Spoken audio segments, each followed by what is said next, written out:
Así lo dice Lamont. Así lo dice Lamont.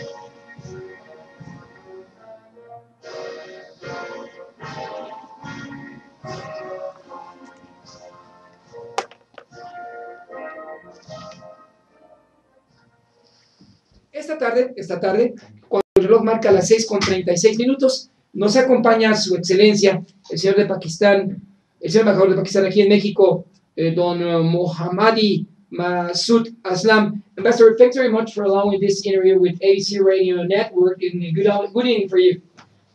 Thank you very much. I'm very grateful to ABC Radio that they have provided me the opportunity to represent my country over here for the people of Mexico. So I bring a very warm greetings and best wishes from the government of Pakistan and the people of Pakistan for the people of Mexico. Un saludo caluroso, los mejores deseos del pueblo de Pakistán y la misión representada aquí en México, y desde luego esto a través de ABC Radio 760.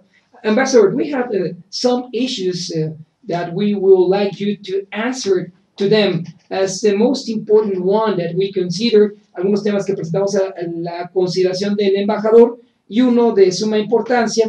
If you can summarize, Ambassador, to our audience, the main topics of Pakistan's today's foreign policy. Si nos puede resumir, en lo general, los puntos que resaltan la política exterior de Pakistán. Ambassador, please go ahead. Thank you very much. You see, Pakistan believes in the values and principles of multilateralism, an abiding central tenet of our foreign policy. When we talk of multilateralism, we're talking of a collective global future, of the world which should be free of the menace of wars, hatred and exploitation. It should be governed by the rules and norms of civility, decency, goodwill, creating a better future for the people of the world. Multilateralism means harmony, tolerance, respect for diversity, and a pragmatic cognitive realization that no one system, no single prescription or a way forward works for all the people of the world. Pakistan believes in a culture of peace that demands that the regional states to abandon the use of force, whether overt or covert, or the threat to use force for resolution of disputes and problems either left by the history or confronted due to the changing geopolitical environments. We have always relentlessly endeavored towards creating an environment of shared peace and prosperity. Principalmente a través de la vía y los valores del multilateralismo, Pakistán cree firmemente en una actividad que descarta el odio y la confrontación entre las naciones. A través de esa vía del multilateralismo, también pregona por humanismo, tolerancia y pragmatismo. A través del multilateralismo, Pakistán se inclina por abandonar aquellas diferencias que puedan derivar en el uso de la fuerza como medio para dirimir las disputas entre las naciones en esta geopolítica.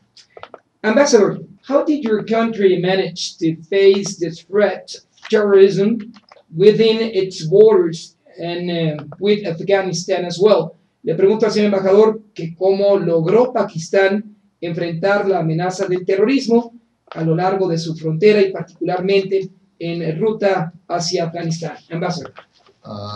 You see, when we talk of terrorism and extremism, it's very important to understand the historical perspective of this issue. Although it would take a lot of time if we get into what terrorism is, what do we mean by extremism, whether it is religious extremism or something else. But you see, all these things which we now talk of in terms of insurgencies or terrorism, if we really want to understand these phenomena, uh, we must understand what are the constants and fundamentals before we undertake any attempt to really counter insurgencies and terrorism. There are two factors which we must understand. As I was talking, constants and fundamentals. When we talk of constants, there are three factors. The first is the geography of the area, the second is the history of the area, and the third is the culture of that region. Without understanding these, you cannot understand the dynamics and the character of that insurgency. And when we talk of fundamentals, what are the fundamentals which you have to fulfill before a successful countering attempt can be made, whether you are talking of a counterinsurgency or a counterterrorism effort? And when we talk of the fundamentals, the first and the most important fundamental is that the political will and ownership of that effort by the leadership, which is recognized by the people of that area. And once that is recognized, the second fundamental factor is the public support. Without a total public support, you cannot launch a successful counterinsurgency. The environments have to be shaped. This is the third factor. Then you have to create adequate resources in the form of whether you're talking in terms of the military or the paramilitary forces. That is, as the Americans say, the boots on ground have to be in adequate number. And then the military operations, as we say, are always in 4 stages, which include the clearance, the holding, the building up of the infrastructure or rebuilding of the infrastructure, and then the transferring back to the civilian administration. So, having talked about the basic factors, now when we come to Pakistan, you see, Pakistan, the events of 9/11 brought the war on the borders of Pakistan and inside Pakistan. So when Pakistan decided to be the part of the UN effort or the US-led campaign in Afghanistan against as a global war on terrorism, so Pakistan decided a very comprehensive approach. The approach, it was a 3-pronged strategy. The political prong, the economic prong, and the military prong. Because why 3-pronged strategy and why political, the leading prong? Because we must understand that all the problems, all these acts of terrorism or the manifestation of your anger through acts of terrorism or insurgencies are essentially political problems. Even if these are religious extremisms, it is a political ideology. So ideological problems cannot be resolved by use of force. Use of force will always result in a sort of a reaction from those extremists, those radicals, in the form of greater acts of terrorism. So the first prong, which is the political prong, which is to resolve those political root causes, has to be addressed. So that is where, once you are doing that, we also understand that most of these insurgencies, most of these problems in the world are on account of poverty and deprivation. So if that region is really taken care of economically, so the economic prong has to work hand in hand with the political prong first to create the environment in which the people or the majority of the people of those regions should start supporting the government of that time. And those who are really radical and unrelentful people, they are then isolated, and then the military action against them is a very welcome action by the people of the area. So all these 3 prongs were utilized in Pakistan, and I will just talk about the few areas. There are 2 different type of campaigns which are conducted in Pakistan. One was within Pakistan, there is an area which is known as the Swat Valley, And this Swat Valley is a very major region which happened to be previously, before in the times of the British, a sort of a chieftain or a princely state.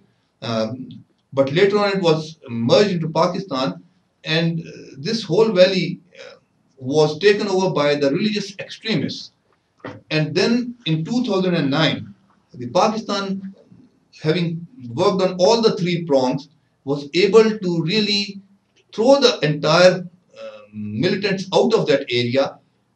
In this process, actually, initially, almost 2 million people had to leave their homes, and to leave the valleys and get out,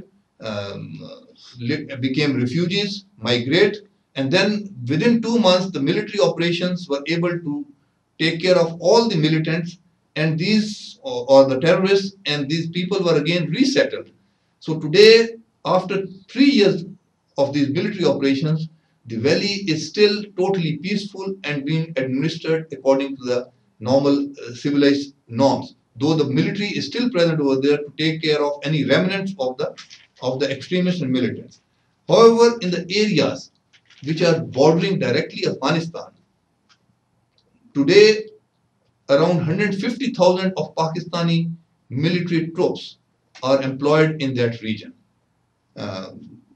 Pakistan has suffered very badly in the last 10 years. In the last 10 years, in terms of casualties, more than 35,000 civilians, men, women, and children, have died to the acts of suicide bombing and other terrorist acts.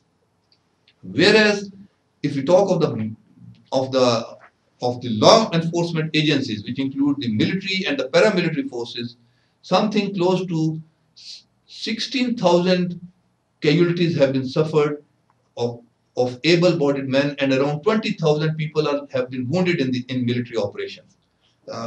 But the problem is that as I was talking about the history, historically these border regions and the people of Afghanistan, they belong to the same ethnic group, they belong to the same stock, and they had very old traditional relationship. And if you will recall, in the times of late 70s and 80s, when the Russians or the Soviet Union moved into Afghanistan, it was this same region which became the base of resistance against the Soviet occupation. And the whole world, especially the West, supported these people in the form of to initiate a jihad against the Soviet occupation and to help their brothers in Afghanistan to throw the foreign occupation forces from Afghanistan. And now, again, historically, the people are trying to help their brothers in Afghanistan to throw the occupational forces from Afghanistan. So Pakistan, when it's trying to control them, is fighting with its own people to fight against or to do away their culture and tradition. That is why not that much success is being achieved in these regions. So I actually tried to allude to two different regions. One was where there was a religious extremism which had taken over, and we were able to really restore peace and stability in that region. But the regions which are totally bordering Afghanistan and which belong to the Pashtuns of Pakistan are actually very difficult to totally be brought under control. Ambassador, we will be right back in just 2 minutes. Antes de ir al corte, brevemente resumo la última parte que nos explicó histórica de este conflicto en las zonas fronterizas significativas de Pakistán y lo que ha ocurrido en el origen de este término entre terrorismo y extremismo, las causas que derivaron en él, las pérdidas humanas que costó al pueblo de Pakistán entre civiles, un éxodo en un punto específico de Pakistán de aproximadamente 2 millones hasta el reacomodo de cosas en esta región, y en el intervalo 35,000 hombres, mujeres y niños de Pakistán perecieron por estos ataques terroristas, y también costó bajas entre militares de 16,000, otros 20,000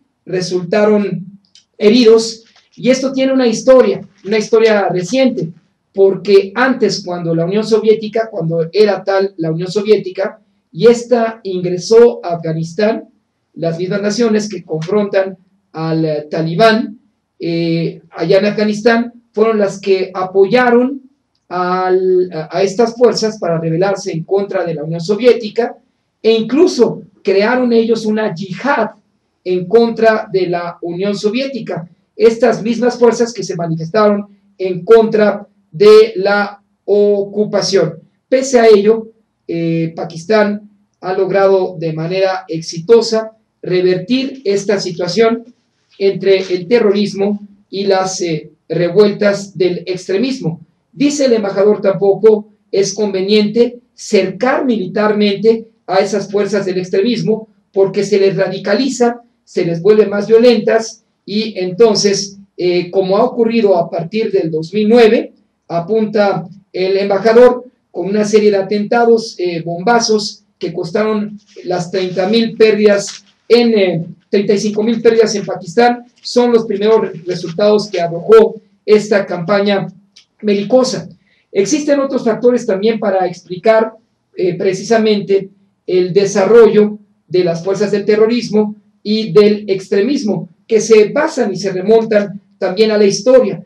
Hay, desde luego, tres puntos principales: uno de carácter político, otro de carácter ideológico, y partiendo de esa base, cuando se arremete contra estas fuerzas que surgen de un origen político y otro también ideológico, los resultados son en ocasiones adversos. Tenemos que remontarnos, también señala el embajador, a los antecedentes de esta nueva situación global del 11 de septiembre, precisamente del 2001, y encuentra otras causas, dos principalmente, de apoyo o no hacia la embestida de esas fuerzas. Unas son geográficas, otras son históricas, otras se refieren a la cultura, entre otros, insisto, fundamentos que explican las causas del terrorismo y su división con el extremismo. Vamos a una pequeña pausa, son las 6 de la tarde con 53 minutos. Buena extraña imagen. Si eres de acción y te gusta sentir la adrenalina pasar por tu cuerpo, te tenemos un juego que pondrá a prueba tu destreza. Descarga el Bone Crash de la página www.pascual.com.mx y ayuda a las frutas kamikaze a cumplir con su misión. Ya lo sabes, calidad, sabor y diversión solo con Boy. Kamikazemente divertido. Gracias, colega. Antes de regresar en vivo, Su Excelencia, el señor embajador Mohammadi Masood Aslam, nos explicó como nunca antes esta definición de terrorismo en el marco de la geoestrategia de la aldea global. Nos decía el embajador que el terrorismo surge a veces desde la palabra, desde la expresión de la palabra, la importancia que sobre esta incide en los medios de comunicación, el agravio contra la población, y cuando esto se acentúa en regiones con alta vulnerabilidad, pues se da pie a que la violencia se extienda, y estos actos de terrorismo pues ahora ya no se limitan a una guerra de guerrillas como ocurría en la jungla, en la selva, en otros tiempos. Esta ha llegado incluso al corazón de Nueva York, con estos disidentes que están en contra de un orden establecido, y por lo tanto en la nueva aldea global la guerra de guerrillas hoy tiene otras significaciones. Nos acompaña en esta segunda parte de la entrevista con ABC 760 del cuadrante Su Excelencia el embajador de Pakistán en México, don Mohammadi Masood Aslam. Ambassador, please explain to our audience the current state of relations between Mexico and certainly Pakistan in other issues, certainly. You see,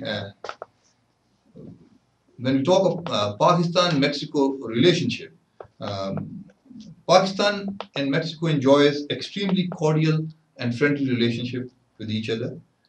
There's a great amount of unanimity of thought and approach at most of the international forums. There's a lot of commonalities between the two countries.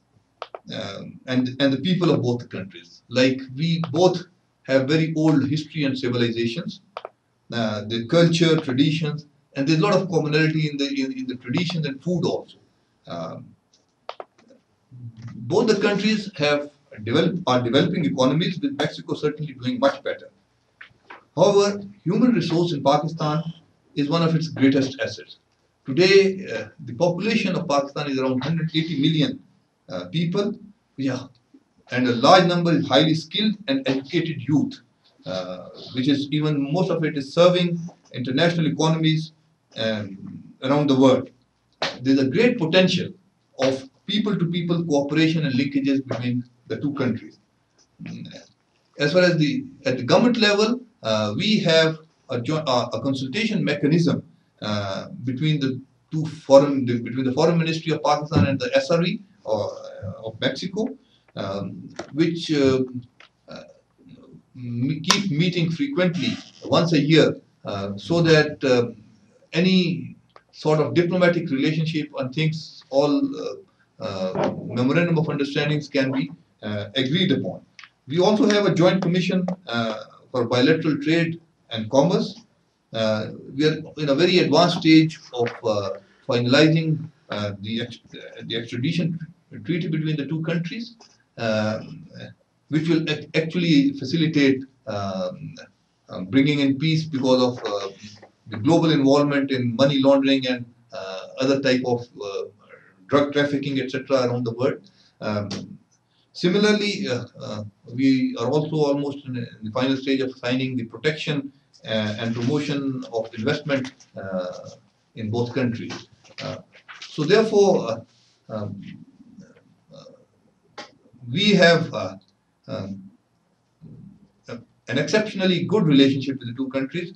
However, at the very high level, except for the visit of the ex-president of Pakistan in 2004, there have not been very high-level exchange of delegations between the two countries. Over the last 5 years, I would say, the bilateral trade and economy has grown tremendously. Almost, it would be not be wrong if I say almost 4 to 5 times, 400 to 500% of growth in last 5 years. And we hope that there is a lot of potential which we will be able to actualize in the coming decade. Nos cita a manera de resumen su excelencia que desde 2004, con la visita del expresidente de Pakistán a México, los contactos de alto nivel llegaron a ese momento. De cualquier forma, existe también una comisión de intercambio para la promoción bilateral y del comercio, que destaca un crecimiento en los últimos 5 años económico de hasta un 5.5%. Hay un acuerdo también de extradición entre los dos gobiernos que facilitará tanto a Pakistán como a México la lucha contra el lavado de dinero y el tráfico de drogas. Esto es significativo. Existe también un comité de consulta entre los dos países, entre el Ministerio de Exteriores de Pakistán y la Secretaría de Relaciones Exteriores de México. Un valor significativo en Pakistán son sus recursos humanos y particularmente su creciente población.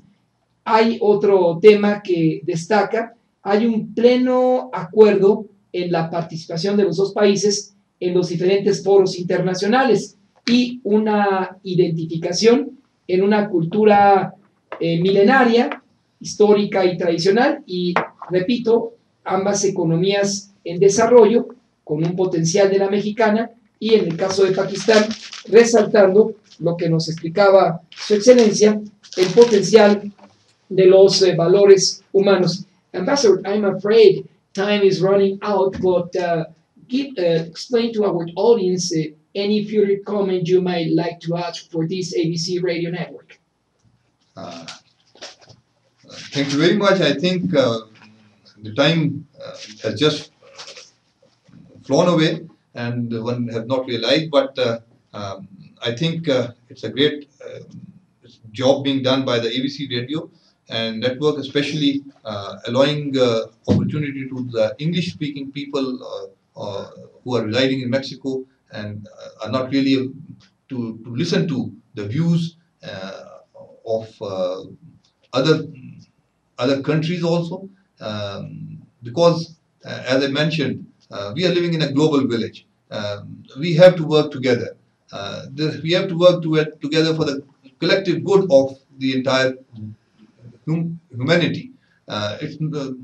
Anything happening in Mexico has adverse effects in the farthest regions of Africa even. So therefore, the opportunity given to me or given to other of my colleagues over here based in Mexico is a very good initiative of ABC Radio, and I want to see it even progressing much more.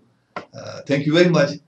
Once again, I would like to thank the administration and the management and wish you the best of luck in future. El embajador reconoce de la misma manera esta iniciativa de ABC Radio de permitir tanto a su excelencia como sus contrapartes acreditados en este país hablar sobre los temas de la aldea global, porque precisa su excelencia, cualquier problema que incide en México puede tener una repercusión hasta África. Por lo tanto, en esta iniciativa en la que está empeñada ABC Radio, el embajador expresa su reconocimiento a ABC, sus directivos y a todo su personal.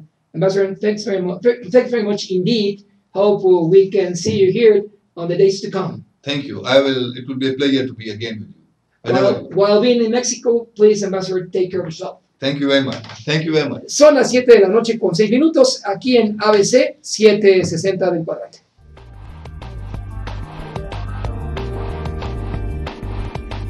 Así lo dice Lamont. Así lo dice